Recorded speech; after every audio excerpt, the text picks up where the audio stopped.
Rear coil spring inspect ചെയ്യുന്നതിന് വേണ്ടിയിട്ട് വാഹനം ലിഫ്റ്റ് ചെയ്യുക. അതിനുശേഷം റിയർ 2 ടയറും അഴിച്ചു വയ്ക്കുക.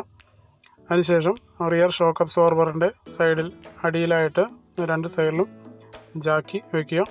അതിനുശേഷം ജാക്കി മുകളിലേക്ക് ജസ്റ്റ് ലോഡ് ചെയ്ത് നിർത്തുക. അതിനുശേഷം ഗൺ ഉപയോഗിച്ചിട്ട് റിയർ ഷോക്ക് അബ്സോർബറിൻ്റെ ബോൾട്ട് റിമൂവ് ചെയ്യുക.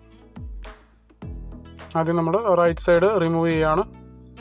അതിനുശേഷം റിയർ ലെഫ്റ്റ് സൈഡ് റിമൂവ് ചെയ്യുക.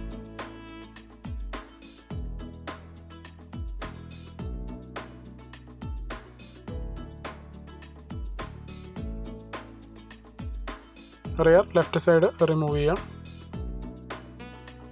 അതിനുശേഷം ഏത് സൈഡാണോ നമുക്ക് അഴിക്കേണ്ടത് ആ സൈഡിൽ ജാക്കി ഫുള്ളായിട്ട് ഡൗൺ ചെയ്യുക. ഓപ്പോസിറ്റ് സൈഡ് ഉള്ള ജാക്കി ജസ്റ്റ് താത്തി വയ്ക്കുക. കുറച്ച് താത്താനേ പാടുള്ളൂ, ഫുള്ളായിട്ട് താത്തരുത്. ഫുള്ളായിട്ട് താത്തി കഴിഞ്ഞാൽ നമ്മൾ ഓപ്പോസിറ്റ് സൈഡ് ഊരുമ്പോൾ ഇപ്പുറ സൈഡിൽ സ്പ്രിങ് താഴെ പോകും. അപ്പോൾ അതുകൊണ്ട് ജസ്റ്റ് ലൂസ് ചെയ്ത് താത്തുക.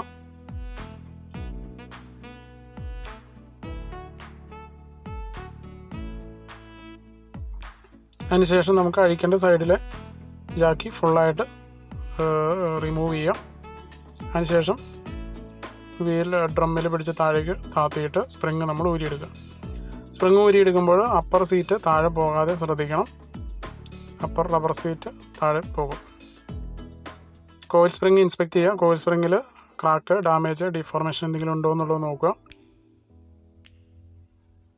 അതുപോലെ റിയർ ഷോക്ക് അബ്സോർബറിൻ്റെ മൂവ്മെൻറ്റ് ചെക്ക് ചെയ്യുക. ലീക്കേജ് എന്തെങ്കിലും ഉണ്ടോ എന്നുള്ളത് ചെക്ക് ചെയ്യുക. അപ്പർ സ്പ്രിങ് സീറ്റ് ഇനി ക്രാക്ക്, ഡാമേജ്, ഡിഫോർമേഷൻ ഉണ്ടോ എന്നുള്ളത് ചെക്ക് ചെയ്യുക. Lower spring seat crack, damage, deformation എന്തെങ്കിലും ഉണ്ടോ എന്നുള്ളത് നോക്കുക. സ്പ്രിങ്ങിൻ്റെ സീറ്റ് വരുന്ന ലോക്ക് ഏരിയയിൽ എന്തെങ്കിലും ഡാമേജ് ഉണ്ടോ എന്നുള്ളത് നോക്കുക. റിയർ ആക്സിലിൻ്റെ ബോൾട്ട് നമ്മൾ ലൂസ് ഉണ്ടോ എന്ന് ചെക്ക് ചെയ്ത് നോക്കുക. ബോൾട്ട് ലൂസാണ് എന്നുണ്ടെങ്കിൽ ബോൾട്ട് റീപ്ലേസ് ചെയ്തതിന് ശേഷം കറക്റ്റ് ടോർക്കിൽ ടൈറ്റ് ചെയ്യുക. ശേഷം നമ്മൾ ലോവർ സ്പ്രിങ് സീറ്റ് ഇൻസ്റ്റാൾ ചെയ്യുക. ഇൻസ്റ്റാൾ ചെയ്യുമ്പോൾ അതിൻ്റെ സീറ്റിംഗ് കറക്റ്റാണ് എന്നുള്ള ഉറപ്പ് വരുത്തുക. അപ്പർ സ്പ്രിങ് സീറ്റ് ഇൻസ്റ്റാൾ ചെയ്യുക. അതിനുശേഷം കോയിൽ സ്പ്രിങ് നമ്മൾ ഇൻസ്റ്റാൾ ചെയ്യുക. കോയിൽ സ്പ്രിങ് ഇൻസ്റ്റാൾ ചെയ്യുമ്പോൾ അതിൻ്റെ പെയിൻറ്റഡ് മാർക്ക് താഴേക്കായിരിക്കണം. പെയിൻറ്റ് ചെയ്തിരിക്കുന്ന മാർക്ക് ചെറിയ വശമായിരിക്കും, അതിൻ്റെ അടിവശം എപ്പോഴും ചെറുതായിരിക്കും. അതിനുശേഷം ജാക്കി വെച്ച് റിയർ ആക്സിലിനെ മുകളിലേക്ക് പൊന്തിക്കുക. ഷോക്ക് അബ്സോർബറിൻ്റെ അടിഭാഗത്ത് വരുന്ന ഏരിയയിലാണ് നമ്മൾ ജാക്കി സപ്പോർട്ട് ചെയ്യേണ്ടത്.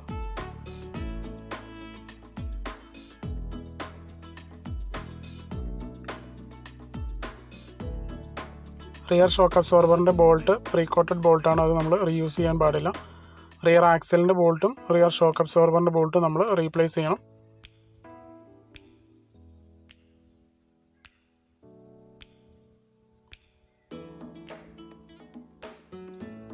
ലെഫ്റ്റ് സൈഡും നമ്മൾ ഇതുപോലെ തന്നെ ബോൾട്ട് ഫിക്സ് ചെയ്യാം.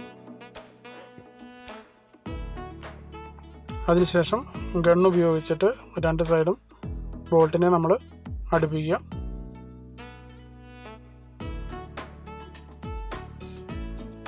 ഫുള്ളായിട്ട് ടൈറ്റ് ചെയ്യാൻ പാടില്ല, നമുക്ക് ഇനി ടോർക്ക് ചെയ്യാനുള്ളതാണ്. അതിനുശേഷം 2 സൈഡും ജാക്കി റിമൂവ് ചെയ്യുക. ശേഷം റിയർ ടയർ ഇൻസ്റ്റാൾ ചെയ്യുക.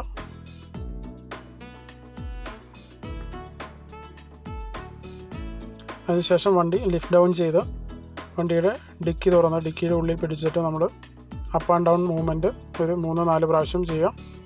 റിയർ ഷോക്ക് അബ്സോർബറിൻ്റെ ആക്ഷൻ ചെക്ക് ചെയ്യുന്നതിന് വേണ്ടിയിട്ടും അതുപോലെ അതിൻ്റെ സീറ്റിംഗ് കറക്റ്റ് ആകുന്നതിന് വേണ്ടിയിട്ടും നമ്മുടെ ഒരു 3-4 പ്രാവശ്യം അപ്പ് ആൻഡ് ഡൗൺ ചെയ്യാം. അതിനുശേഷം വീണ്ടും ലെഗ് വെച്ചതിന് ശേഷം വണ്ടി ലിഫ്റ്റപ്പ് ചെയ്യുക. കോയിൽ സ്പ്രിങ് ഫിറ്റ് ചെയ്തിരിക്കുന്നത് കറക്റ്റ് ആണോ എന്നുള്ളത് ഉറപ്പ് വരുത്തുക. അതുപോലെ റിയർ ഷോക്ക് അബ്സോർബറിൻ്റെ ബോൾട്ട് നമ്മൾ സ്പെസിഫൈഡ് ടോർക്കിൽ ടൈറ്റ് ചെയ്യുക. ടോർക്ക് റേഞ്ച് ഉപയോഗിച്ചിട്ടാണ് നമ്മളത് ടൈറ്റ് ചെയ്യുക. അപ്പോൾ ടോർക്ക് സെറ്റ് ചെയ്തതിന് ശേഷം നമ്മളത് ടൈറ്റ് ചെയ്യുക. വണ്ടിയുടെ അടിയിൽ കയറുമ്പോൾ നമ്മൾ നിർബന്ധമായും ഹെൽമെറ്റ് യൂസ് ചെയ്യണം. അതുപോലെ ഷോക്ക് നമ്മൾ ടൈറ്റ് ചെയ്യുമ്പോൾ പുള്ളി ചെയ്യാനാണ് പാടുള്ളൂ, പുഷ് ചെയ്യാൻ പാടില്ല. റിയർ ആക്സിൽ എന്തെങ്കിലും ഡാമേജ് ഉണ്ടോ എന്നുള്ളത് ഇൻസ്പെക്ട് ചെയ്യാം.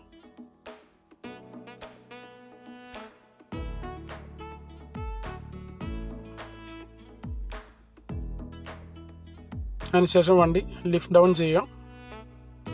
വീൽ നട്ട് കറക്റ്റ് ടോർക്ക് ചെയ്യാം. Okay, thank you.